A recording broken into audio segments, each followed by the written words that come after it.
Hey guys, it's Alu, and I want to talk to you guys about cyber relationships and whether they can work or not.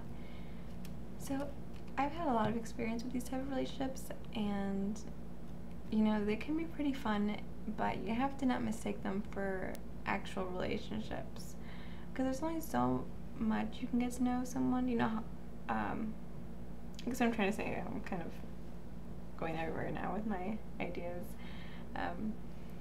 You can only get to know someone so much when you know them online only. I'd say the closest you can get to knowing someone online, like their personality and how they are, is around, 60 through 80%.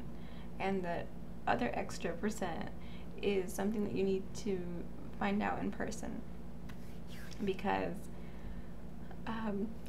people are different in person than they are online, because some people can be a little bit more annoying, some people are a little quieter, some people are, a little bit weirder, a little bit more normal than they seem.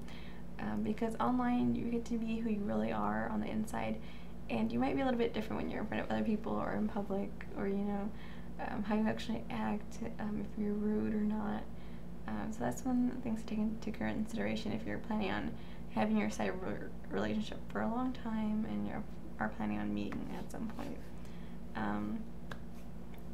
So meeting someone for a cyber relationship, like, where do you look? For me, I've always found them on art websites or games or forums. Sometimes, occasionally. Actually, I've never found one on an actual social networking site, like Facebook, MySpace, all the countless other ones. I've had like 20 accounts that I don't even know which one I'm on. So they can work out, because someone asked me if cyber relationships can actually advance to actually become real relationships at some point. They definitely can if you are dedicated and you two are, you understand what that means while you're apart and the difficulties when it comes to moving and who's going to move, where we're going to do this or that, or how are we going to get money for this and that. Sometimes money isn't a problem, so like I said, definitely helps a lot. So let's see. A lot of people don't like that people meet people online, for dating, because they say that, oh, well, you can't really date, and like I said before, you don't really know the person 100% until you meet them in person. But you can get a really good idea of who they are, because you can express yourself a lot better online, especially if you're shy or you're a little bit awkward, kind of like how I am. But, online relationships kind of give you a really different experience that you're not going to find anywhere else. And a lot of people can't do them because sometimes it involves, most of the time, if it's a cyber relationship, there's going to be some distance between you two.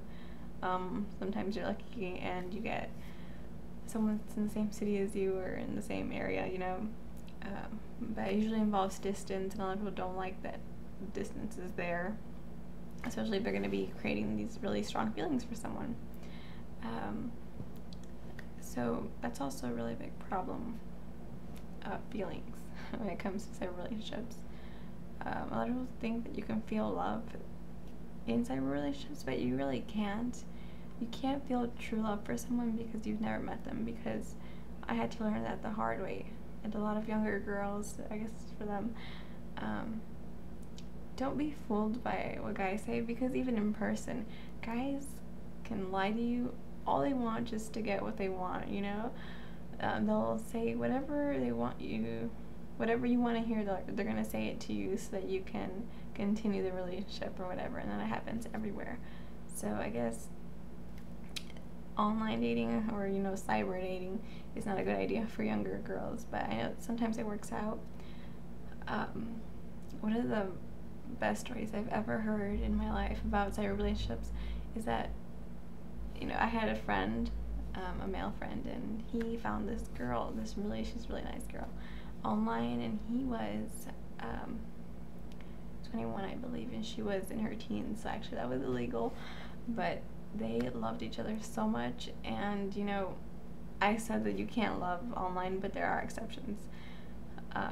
They loved each other so much, like they spend all the time together. They would always, my friend, the male friend, he'd come to me and say, you know, well, I had the best online date with this girl, you know. It was like this really cool relationship where they were just like really best friends. And they ended up, actually, she ended up moving into his place, and they ended up getting married, and I think they have kids now.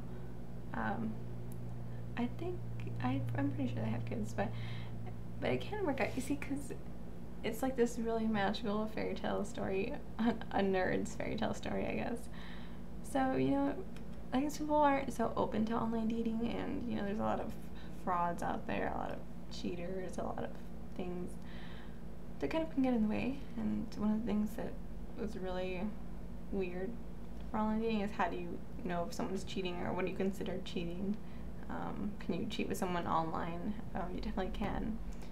Because I also heard another story. This one's kind of sad. So this guy, he was also dating this other girl. It's a different guy. So this, one of my other male friends, he was dating this girl who ended up, they were dating online for like 4 years, and she cheated on him with countless guys online.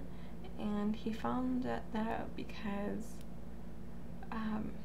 I guess one of her friends in real life found out, and they all were hanging out together online or something. So you never know what the other person is doing. So I guess it involves some kind of trust between you two. So a lot of people can't trust someone that they've never met, and you know, you probably shouldn't, but it's possible, because I have friends, you know, I've never had, well, anyway, I have friends that I've known for 6 years, and you know, they're only online friends, and I consider them my real life friends now, because we've known each other for so long. So if you're gonna have a side relationship and you're planning on bringing it to real life, you should get to know the person really well, because you know, you don't want to be disappointed. And I guess that's pretty much all I have to say, because I kind of ran out of ideas. I don't want to make another 10-minute video, because my internet is really slow, and I don't like to upload 20-minute videos like I did that one time. It took 2 hours to upload. Alright, so sorry I have been gone for a long time, and you know, if you guys have any more suggestions on videos, I'm trying to get the list done so I can start filming them. Starting on Monday, I will start filming them, and then I'll start filming them every day. I'll film like 2 or 3 a day, and have them ready to upload for when school starts in a couple of weeks, because time's running out for me, and I want to film as many as I can, and you know, just to get them all ready so I don't have you guys waiting, because a lot of you like watching me for advice, and I love giving advice to you guys. The next social anxiety video should be soon, so I'm probably going to film that today. So you guys see a couple videos of me in the same room outfit / hair, makeup. It's probably because I filmed them on the same day. So that's all for now. So that was kind of like a little update, and I will see you guys next time.